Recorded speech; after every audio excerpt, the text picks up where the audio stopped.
New Jersey high school wrestler was forced to decide between cutting his dreadlocks or forfeiting a match last December. It sparked a national debate about how black hair is perceived and judged. New Jersey Assemblywoman Angela McKnight has introduced legislation to ban discrimination based on hair. Only California and New York prohibit hair discrimination. She hopes to add New Jersey to the list before the end of the year. The Assembly is currently on summer break. Joining me now, Assemblywoman Angela McKnight. Assemblywoman, welcome, and tell us what you hope to accomplish with this legislation. The goal of the bill is to prevent people from being discriminated against because of their hair.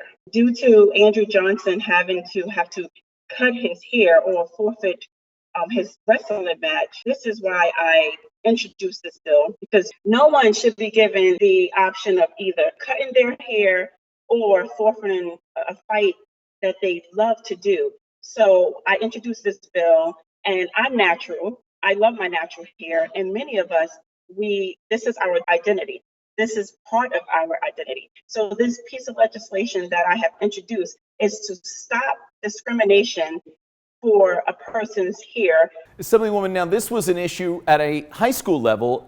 Will your legislation extend into an employment setting? Yes, it extends protective hairstyles such as dreadlocks, such as twists, and just our natural state of hair. And for far too long, we have been discriminated against on how we're supposed to wear our hair and what is a perfect hair. So this bill will remove that, and I'm pushing forward with this legislation. Assemblywoman, are there any limitations here in the legislation so that employers have some discretion and some leeway, particularly in public-facing jobs and things of that nature? What type of discretion will an employer have based on what you're going to be doing with the law? I'm a state legislator, and I wear my natural hair. For any sports, we can have provisions. So think about swimming. They wear their hair, they wear a swimming cap, you can pin your hair up. So we just have to do provisions so that blacks can wear their hair as they see fit. Understood. Well, we're going to leave that there. And Assemblywoman, thank you for joining us. We'll be following this as the Assembly reconvenes and wish you luck with your legislation. Thank you. Thank you so much.